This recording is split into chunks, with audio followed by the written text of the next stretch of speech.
Bonjour et bienvenue, chers étudiants, chères étudiantes. Bienvenue à votre cours d'éthique en classe synchrone. Bienvenue à votre podcast. Bienvenue à votre rendez-vous hebdomadaire enneigé. C'est encore, encore une fois la même chose aujourd'hui. On prend un café ensemble. J'ai mon café. Je suis toujours accompagné de Valérie. Valérie Roberge. Comment ça va, Valérie? Ça va bien. Bonjour à tous. Presque à 2 mètres de distance, Valérie. On a failli cette semaine. Oui, mais j'ai hâte. On va y arriver à 2 mètres de distance. Ça s'en vient, là. Ça s'en vient. Oui. J'ai un beau plexiglas. Il y a de quoi? Il y a un bon 2 mètres entre nous. En plus, un plexiglas. Je vais nettoyer les surfaces, puis je vais prier le Dieu COVID de nous laisser en paix le temps de cette rencontre. Bien hâte de voir ça. Ça va être le fun. J'aime bien ça, de penser au Dieu COVID comme ça. Voilà. Ça change la donne. Ah oui, tout à fait.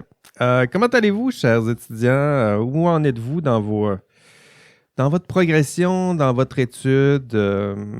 Comment vous sentez-vous aujourd'hui dans le confort et la chaleur de votre foyer? Salutations aussi, shout-out à mes étudiants qui écoutent le podcast. Je les mentionne jamais là, en classe synchrone, mais je me permets de les saluer parce qu'eux aussi écoutent le podcast. Je pense à Nawal, Samuel, Anthony, Jacob, Marc-Antoine, Jérémy, Maxime, Sarah Maude, Vincent, Guillaume, Benoît, Sébastien, Dominique, Louis, Sandra et Louis et Samuel. Donc, merci à vous aussi pour votre engagement dans ce cours à votre manière. J'espère que ça se passe bien pour vous. Je sais que c'est une session intense là, qui a été écourtée d'une semaine. Je sais que c'est intense. C'est une session intense dans une année intense. Donc, j'espère que ça va bien pour vous dans ce contexte, que vous n'êtes pas trop fatigué de tout ça. D'ailleurs, j'en profite peut-être pour mentionner... je sais que ça va bien, que vous êtes engagé dans ce cours, puis si vous êtes là encore aujourd'hui, c'est parce que vous êtes engagé, puis ça va relativement bien, mais je me dois de vous le rappeler. Donc, si le contexte devient trop difficile, c'est statistiquement, je vais finir par le dire, statistiquement le cas, hein, avec 200 étudiants, typiquement. Normalement, il y en a toujours un faible pourcentage, mais pour qui ça risque d'être vraiment compliqué cette session. Donc, pour vous, je vous suggère de ne pas hésiter de consulter les services d'aide ici à l'Université Laval. Donc, ça s'appelle tout simplement Aide Université Laval, le centre d'aide aux étudiants. Ça sera pour vous facile de trouver ça, en taper ça dans Google. Donc, n'importe quel type d'aide là, psychologique, conseil, soutien, orientation, réorientation, aide aux études, à l'apprentissage, gestion de tout ça, pression de réussite, dépression, urgence. Ben oui, évidemment, ils sont là aussi pour répondre à tout ça. Donc, voilà. Sinon, pour les autres, ça va bien. Vous êtes patients, c'est rouge, mais Justin nous a commandé des beaux vaccins là, qui vont arriver d'ici la fin septembre, si le Dieu COVID le veut. Et vous êtes raisonnable, vous êtes rigoureux, soyez toujours patient. Continuez de l'être en classe, à l'université, sur les réseaux sociaux. Ailleurs, puis on lâche pas là. Ça s'en vient. Autre sujet. Merci pour vos TP1. C'est reçu, c'est fait. Vous l'avez vu? C'était pas compliqué le TP1. Hein? C'était un beau petit paragraphe ou deux. Ça se fait relativement bien seul. Le but, c'était de le faire en équipe. Je pense que le premier vrai défi, c'était celui-là. Le TP1 sert presque essentiellement à ça, m'assurer que toutes les équipes sont formées, actives, engagées, efficaces. Et ce n'est pas le cas pour toutes les équipes. Donc, c'est le bon moment pour vous de corriger le tir parce que le TP2, ça va être un peu plus compliqué.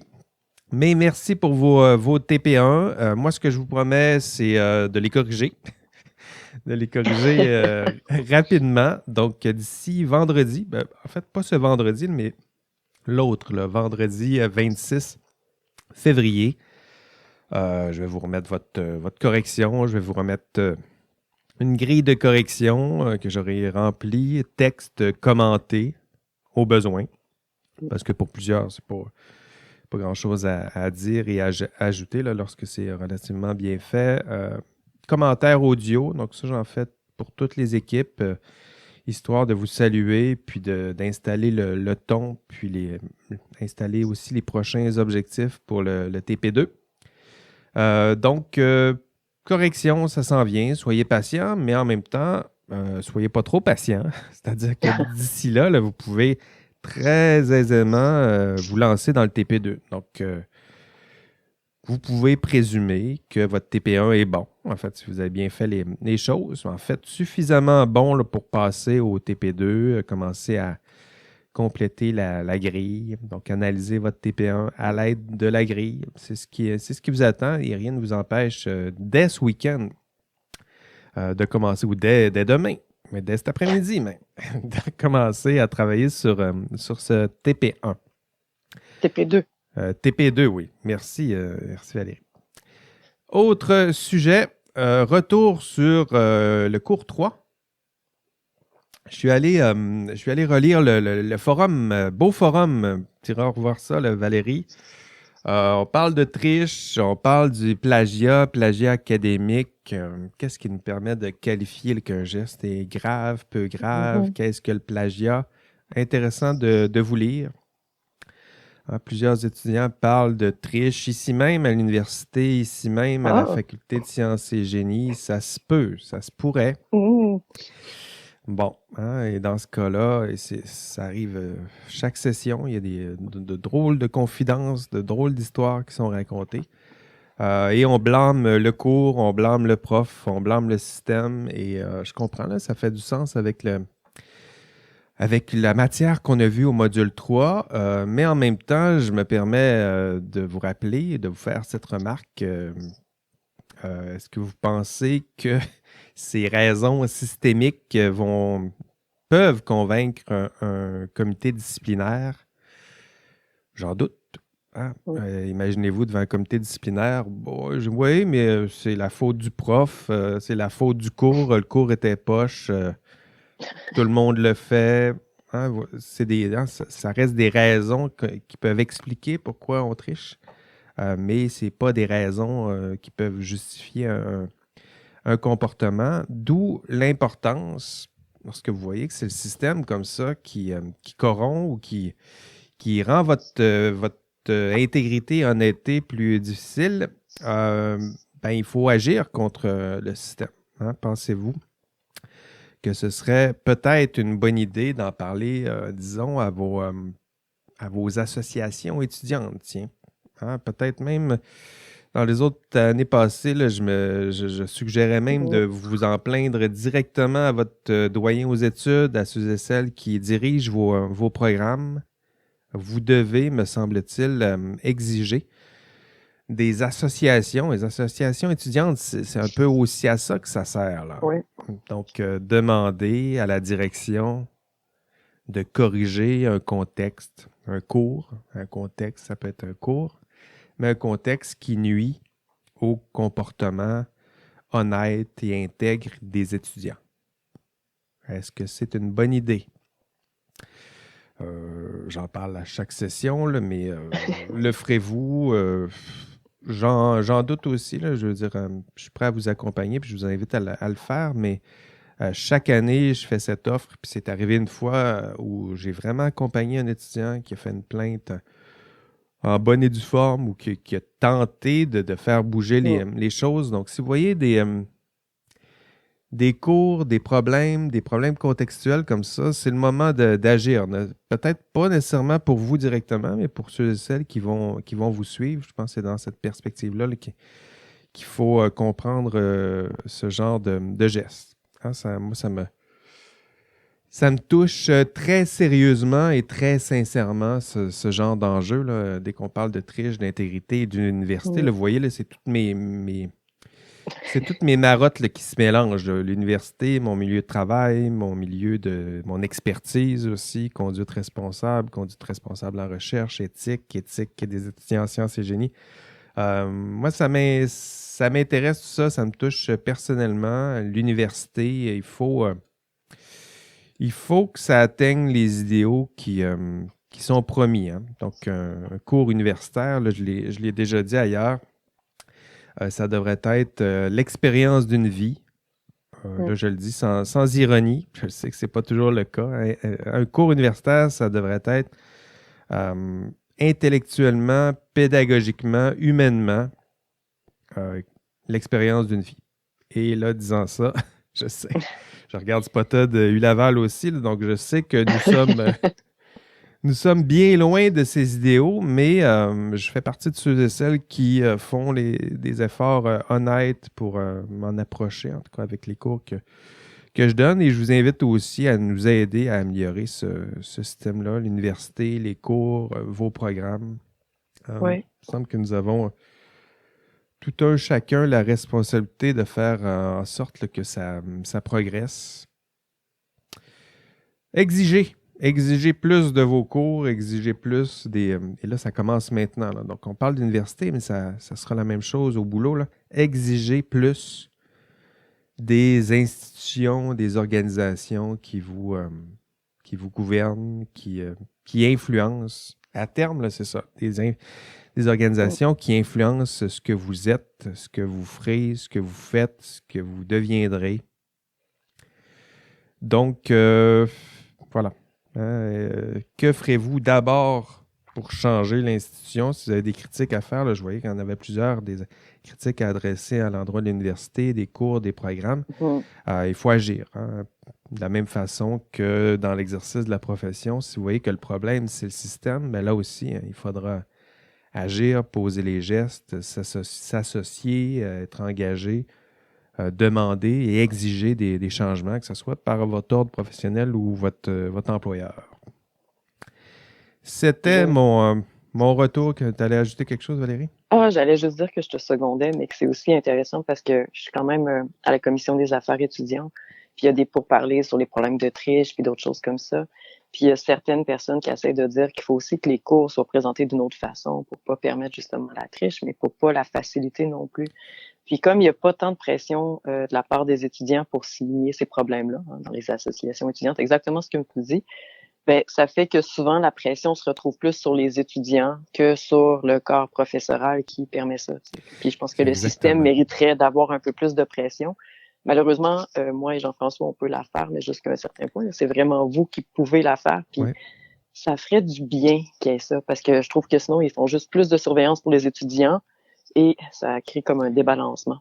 Exactement. Puis l'analogie est bonne aussi pour la transition vers le système professionnel. C'est souvent ce qui se passe, hein. C'est le système qui n'est pas idéal, qui a des problèmes internes, organisationnels.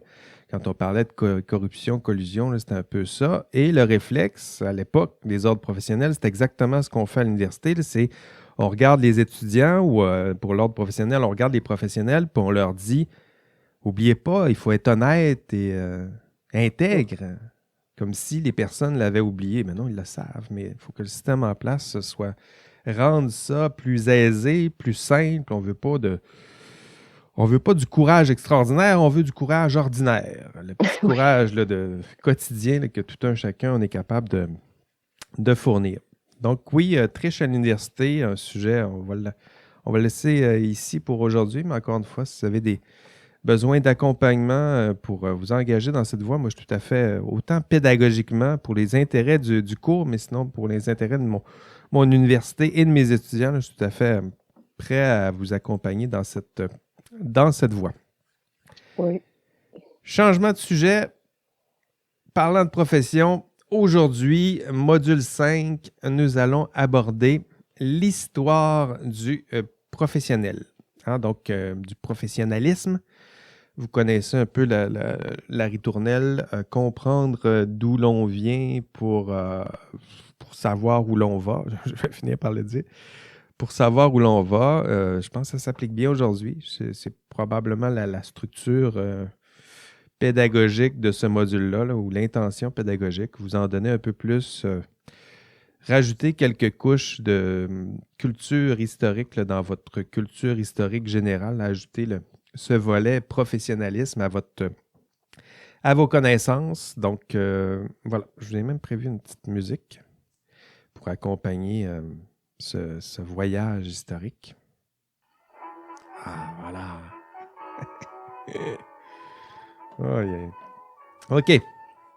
Donc, dans ce module, nous allons voir l'histoire du professionnalisme au Québec sur près de 200 ans. Donc, 1840 à 2021, donc 2021.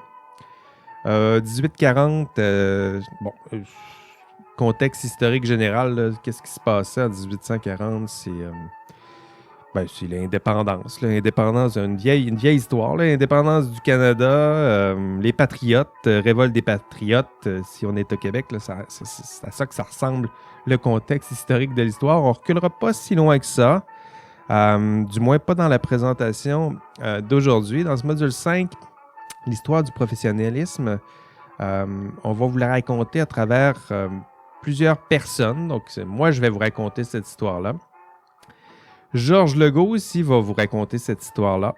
Donc, vous direz pas dans l'enregistrement, mais dans le contenu de cours qui est prévu, des vidéos, des audios, des lectures. L'important, là, c'est qu'on vous raconte cette histoire-là de plusieurs manières. Puis à la fin, que vous, tranquillement, à force de vous la raconter de différentes manières, que vous finissiez par saisir, reconnaître, apprendre les différents jalons de l'histoire du professionnalisme au Québec. Encore une fois, là, ça cible le professionnalisme au Québec. Lorsqu'on parlera du système professionnel au module 6, je ferai quelques digressions sur les autres systèmes professionnels, États-Unis, France notamment, Canada. Mais pour l'instant, on va se concentrer sur l'histoire du professionnalisme au Québec. Donc, si vous voulez l'histoire longue, dans l'enregistrement de cours, je vous raconte cette longue histoire pendant 2 heures, 2h20, je dirais. Mais je vous invite, aujourd'hui, je vais en faire un bref résumé. Ça va durer 20 minutes. Je vais vous faire un résumé Dans le contenu de cours, il y a 4 vidéos là, de Georges Legault. Il nous raconte l'histoire du professionnalisme à sa manière. Je vais vous résumer l'histoire de Legault en 20 minutes. Du moins, c'est ce que j'ai prévu pour vous aujourd'hui. Je vous invite aussi à compléter avec la lecture des modules 1 et 2 de l'ouvrage de Legault, là, si vous voulez vraiment faire le tour de cette histoire. Donc, 20 minutes avec Legault. Êtes-vous prêts? C'est parti. Donc, l'histoire du professionnalisme, selon Georges Legault, lui, il saute directement dans les années 1930-1950. Donc, 1930-1950, qu'est-ce qu'il se passe à cette époque? Culture générale, c'est la Deuxième Guerre. Là. Donc, si vous voulez vous mettre des balises comme ça, c'est la Deuxième Guerre. Puis, tout de suite après la Deuxième Guerre, c'est quoi? C'est la naissance des baby boomers. Donc, si vous entendez ce terme, si vous en connaissez, c'est là que ça se passe pour eux. Là, ça naît, ces baby boomers-là. D'ailleurs, ce sera peut-être étant donné qu'ils viennent de naître, là, l'histoire, on va se rendre jusqu'à 2021. Là, on va suivre l'évolution, la croissance de ces baby boomers. Ce sera notre liant là, pour l'ensemble de cette histoire-là. Donc, concentrons-nous sur ces années. Suivons ces petits baby boomers. Ces petits baby boomers avaient des parents. Et à l'époque, leurs parents et peut-être leurs grands-parents, donc vos ancêtres, étaient comme vous des passionnés de sciences, des gens rigoureux qui voulaient construire nos villes, qui voulaient construire nos routes. Je vais baisser un peu mon son. Ça devrait arrêter. Oh, tiens, ça arrête.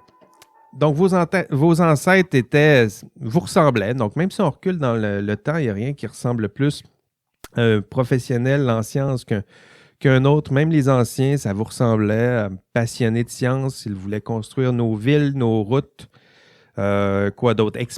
Exploiter nos forêts, baliser nos terres. Donc, vous reconnaissez un peu vos futures professions.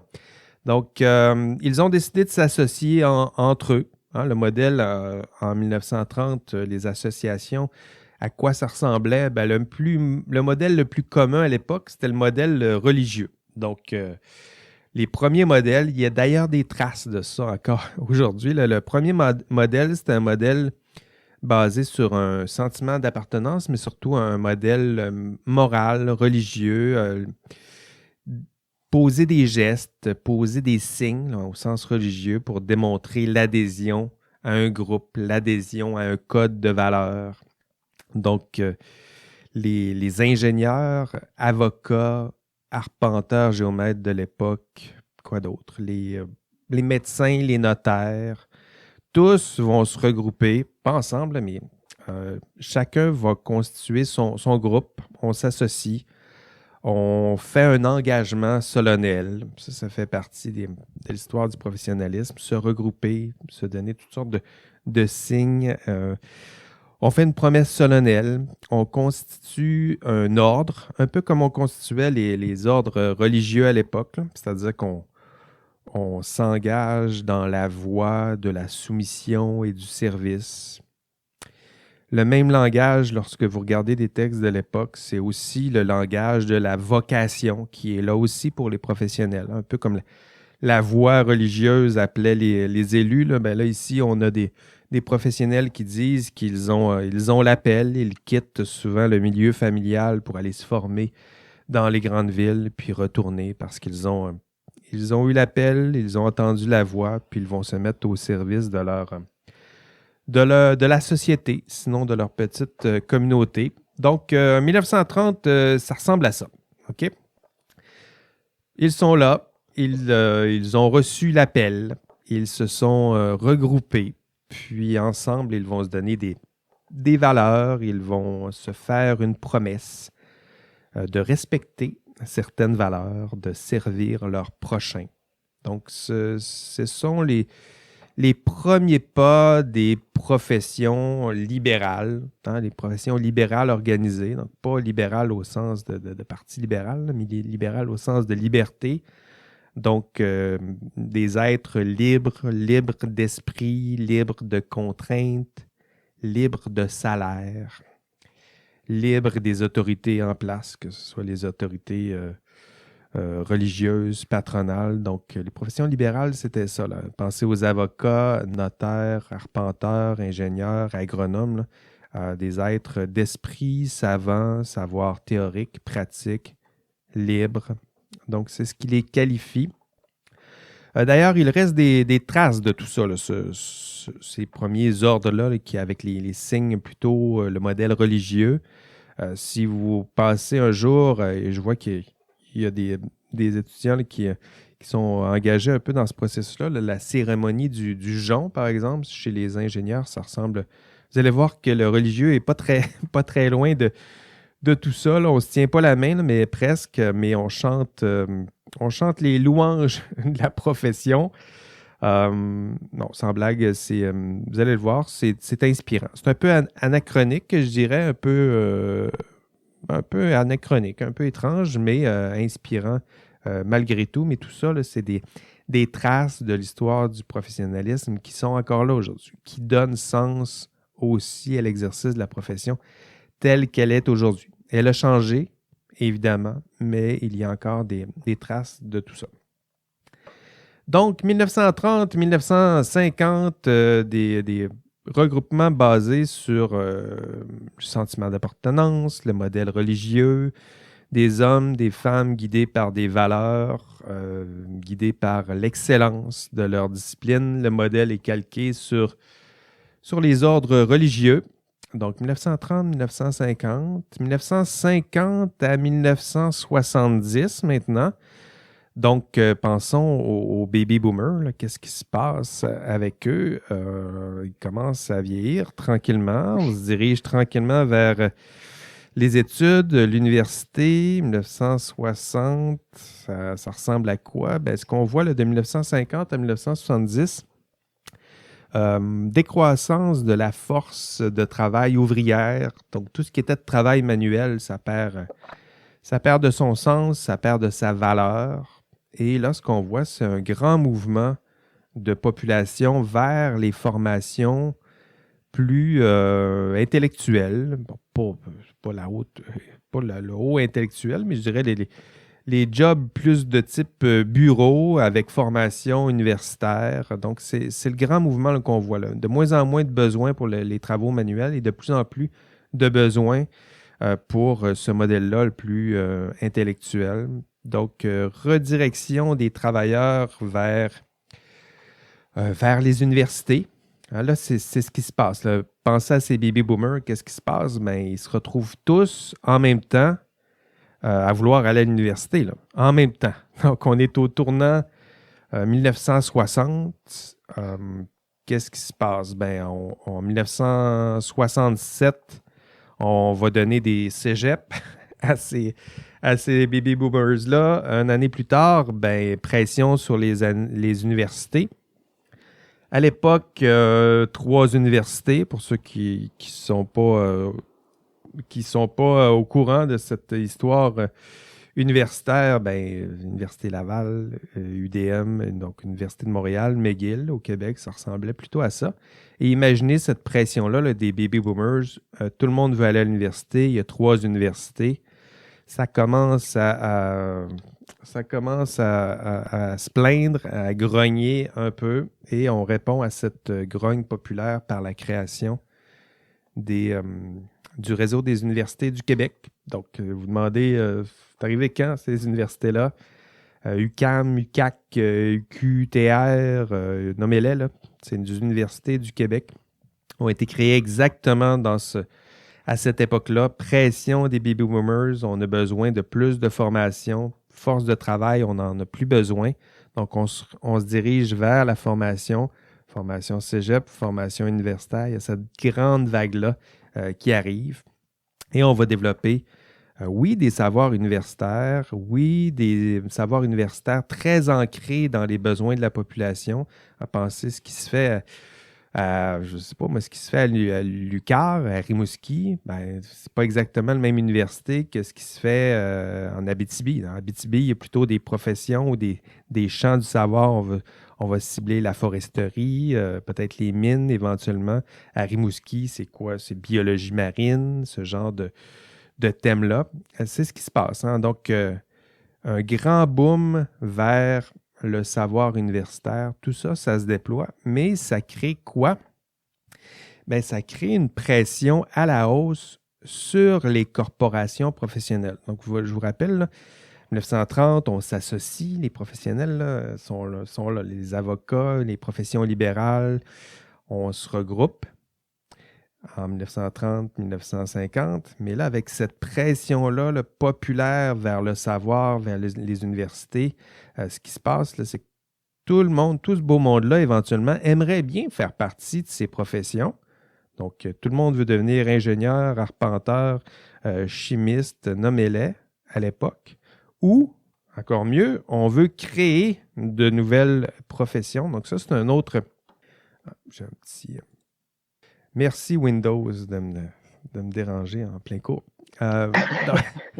Donc, pression sur les corporations professionnelles. Tout le monde veut devenir professionnel, veut faire partie de ces corporations professionnelles. C'est comme ça qu'on les appelait à l'époque.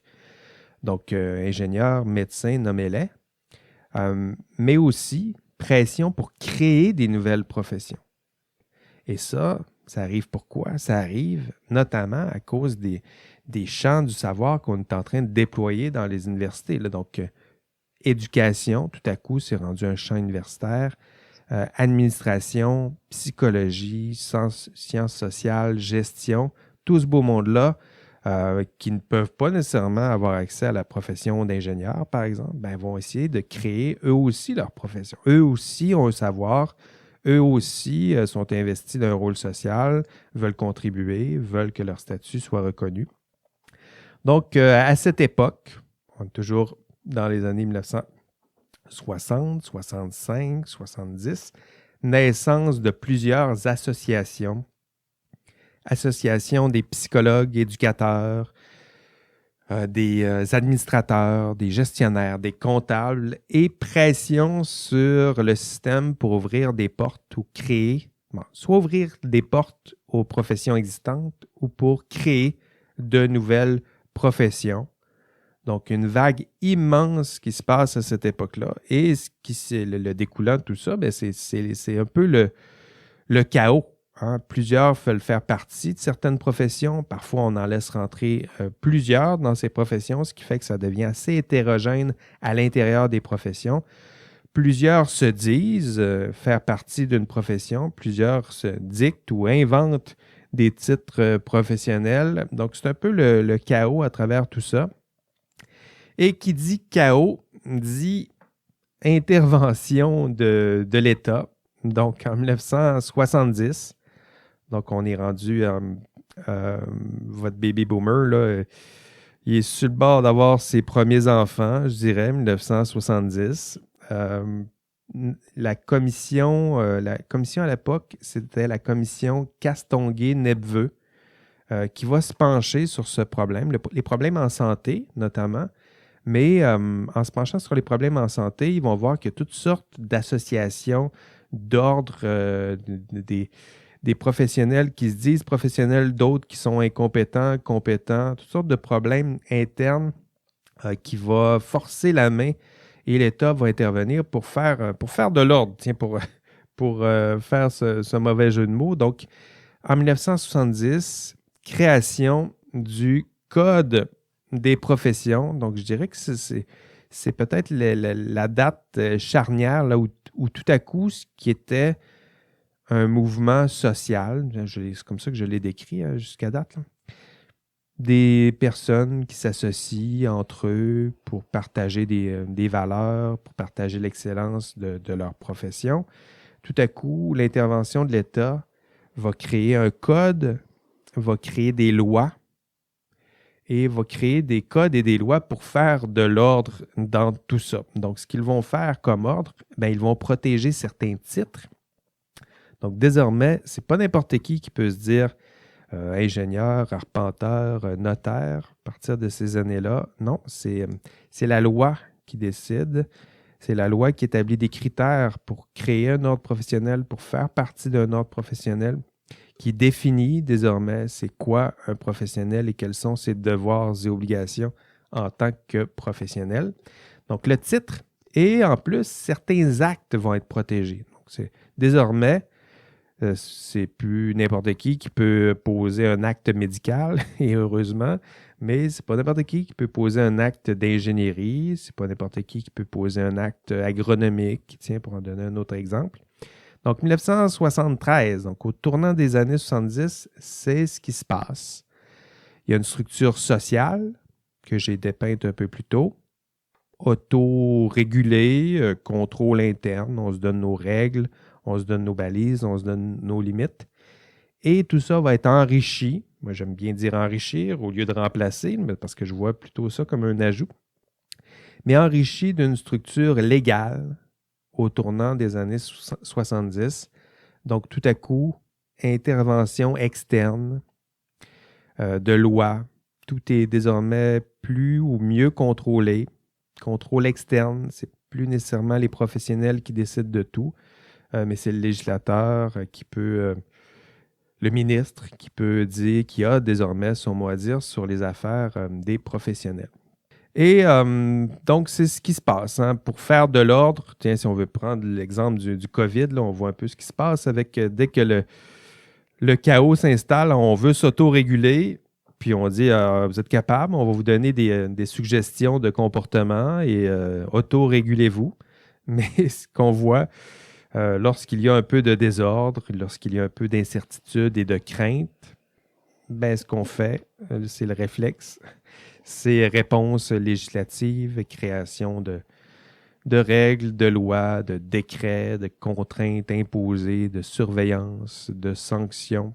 Donc ça aussi, ça fait partie de l'histoire du professionnalisme, des périodes d'autorégulation, des périodes de chaos, de crise et des périodes d'intervention du législateur pour faire un peu d'ordre, contrôler, réduire les craintes, accroître le contrôle. Donc, 1970, c'est ce qui se passe désormais pour faire de l'ordre. La réponse législative, créer des lois, on va créer des règles, on va imposer des contraintes, on va imposer désormais des barrières à l'entrée. C'est pas n'importe qui va pouvoir devenir un professionnel.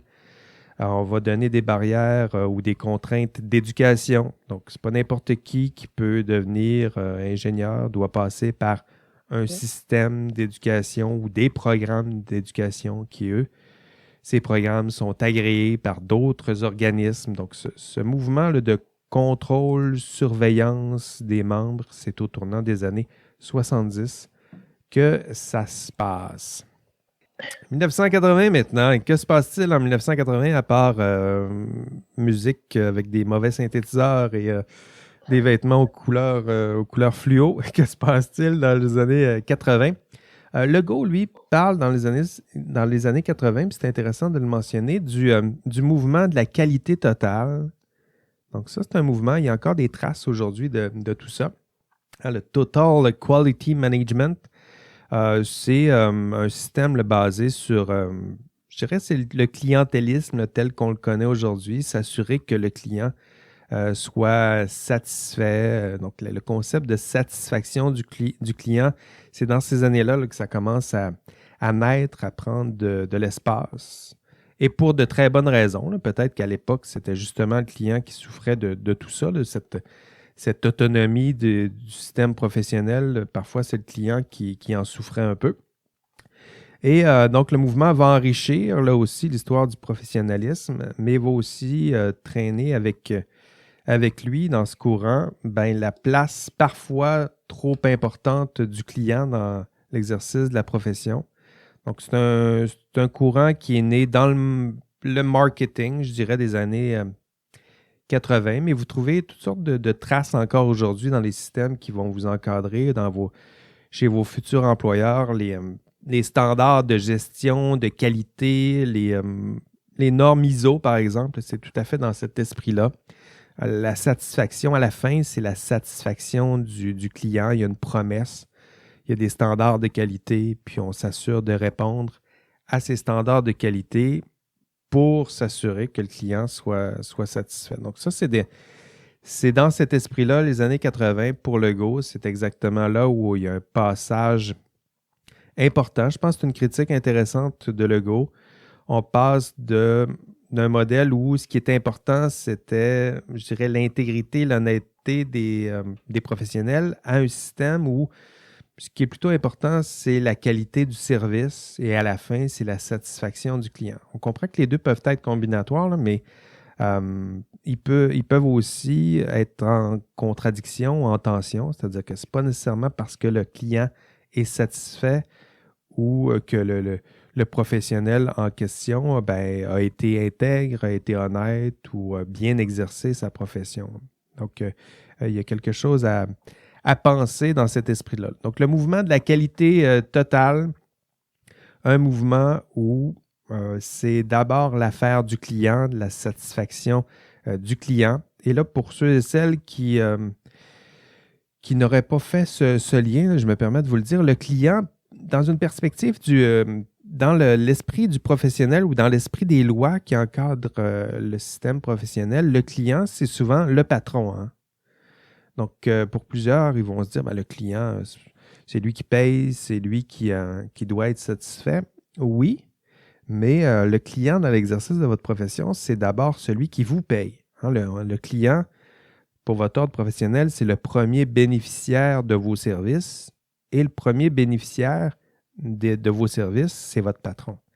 Donc, l'idée de satisfaire le client à ce point, d'être assujetti, je dirais, aux besoins et aux visées et objectifs du client, il y aura des impacts à tout ça. Là, on va en parler dans le conflit de loyauté dans un module suivant.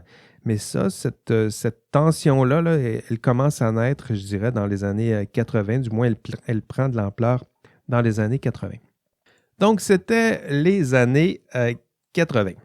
Donc, en résumé, vous allez le voir là, dans ce module, l'histoire du professionnalisme, c'est aussi, et c'est presque essentiellement, un mouvement de légitimation. Donc, un courant où les professionnels tentent de plus en plus d'être reconnus pour ce qu'ils sont, d'accroître leur champ de pouvoir, de légitimer leur existence. Un peu comme un ado là, qui vous crierait j'existe, je veux être libre, je veux agir comme je l'entends, je suis rendu assez grand. Les professionnels aussi ont ce mouvement-là, là. Tranquillement acquérir de l'autonomie, acquérir du pouvoir. Donc, tranquillement, leur voix va gagner en légitimité.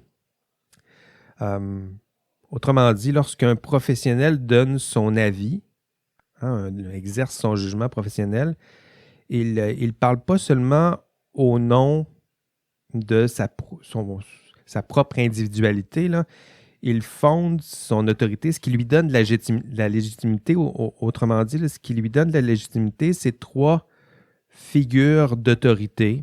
Donc, je dirais 3 grandes assises pour justement asseoir cette légitimité. La première assise, c'est l'idée de service du public.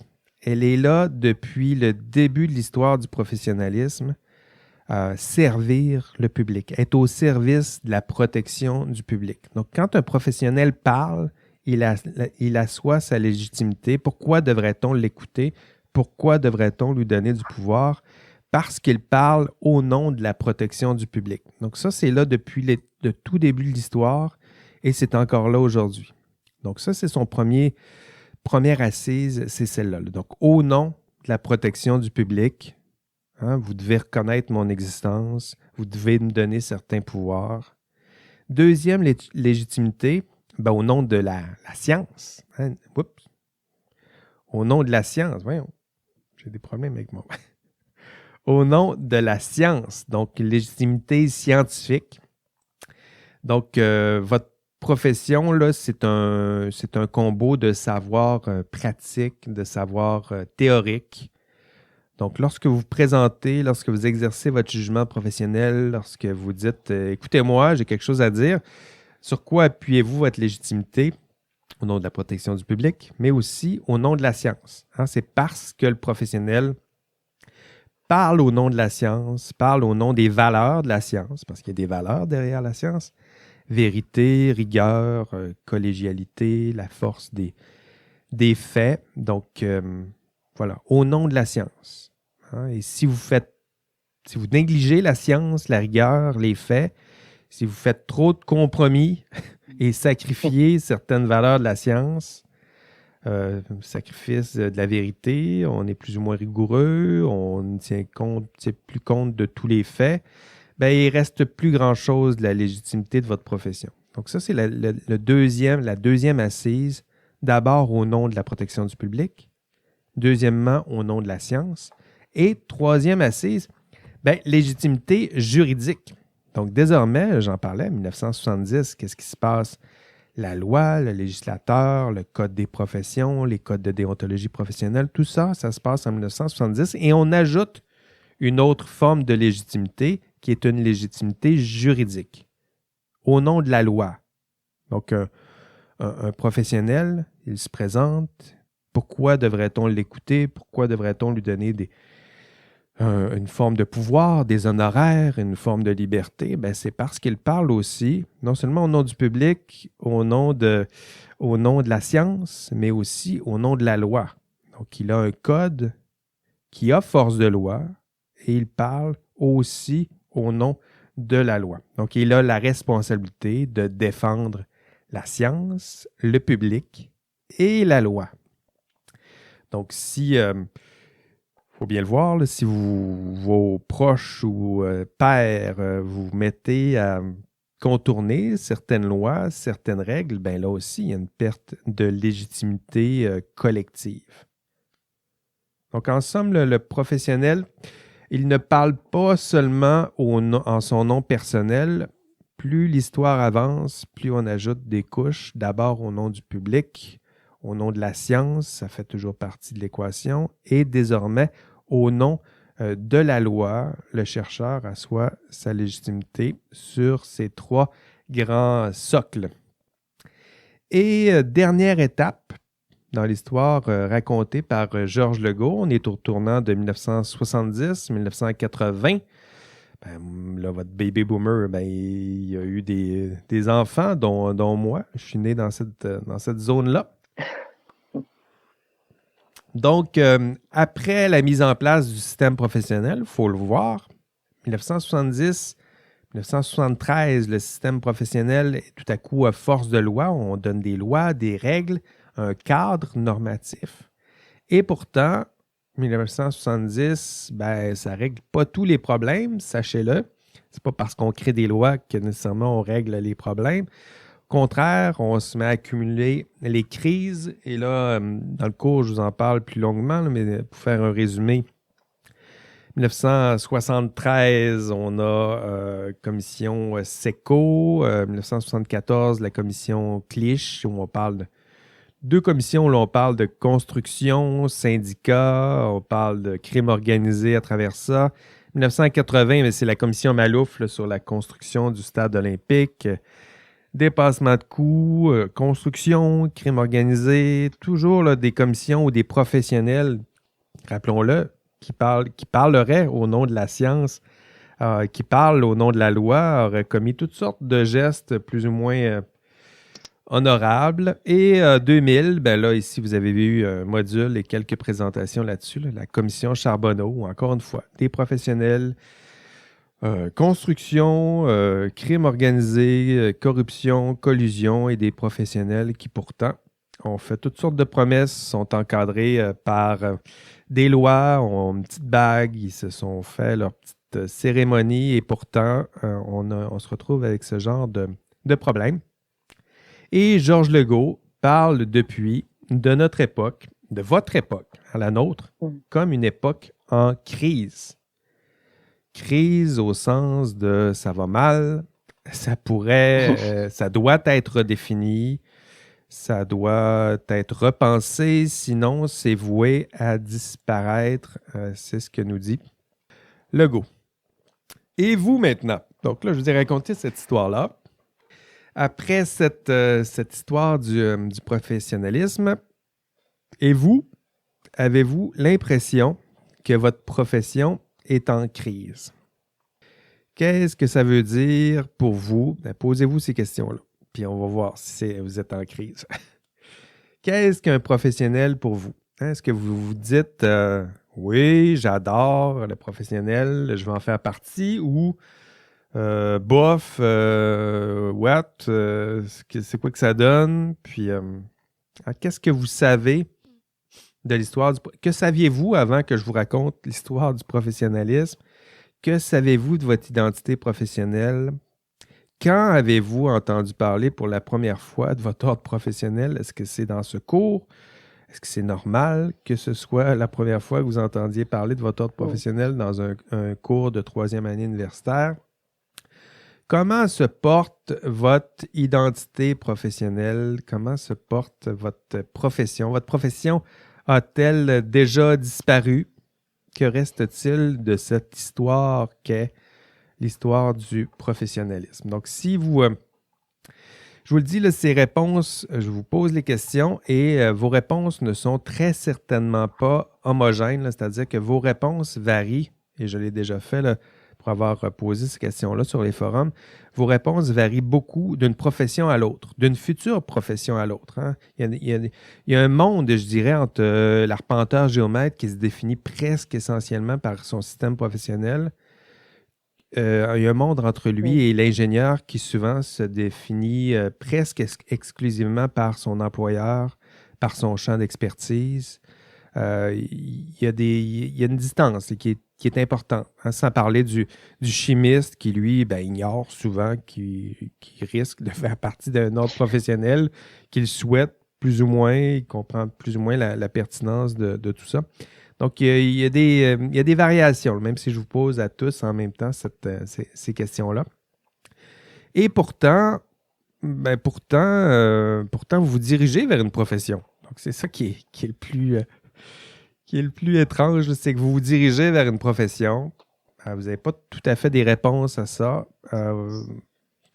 Une profession que vous connaissez souvent mal et souvent très mal, dont vous ne connaissez pas ou peu l'histoire, dont vous doutez de la pertinence, dont certains d'entre vous doutent même de la valeur.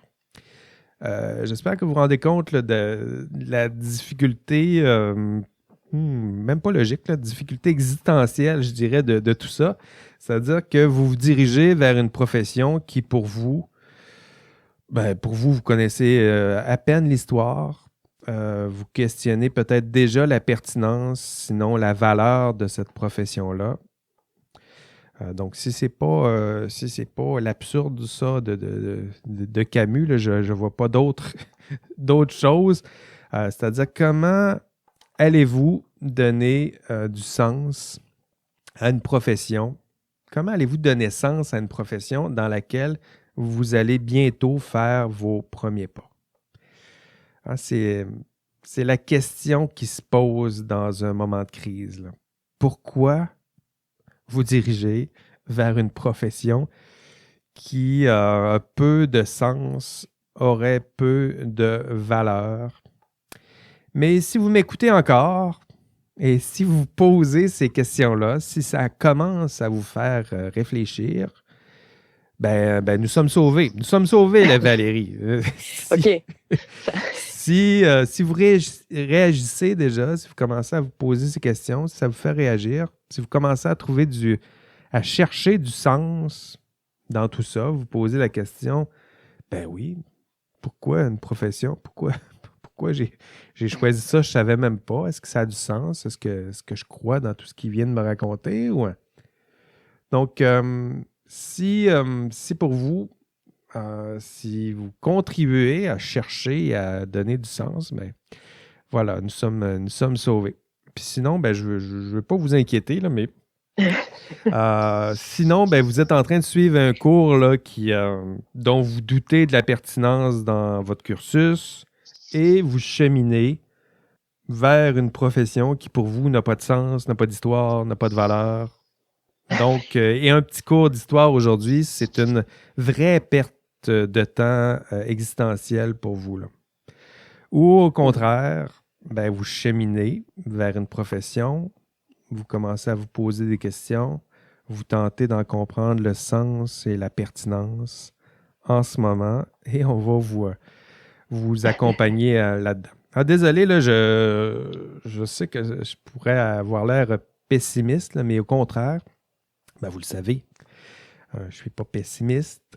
Si je donne ce cours, c'est parce que je crois à la pertinence de tout ça.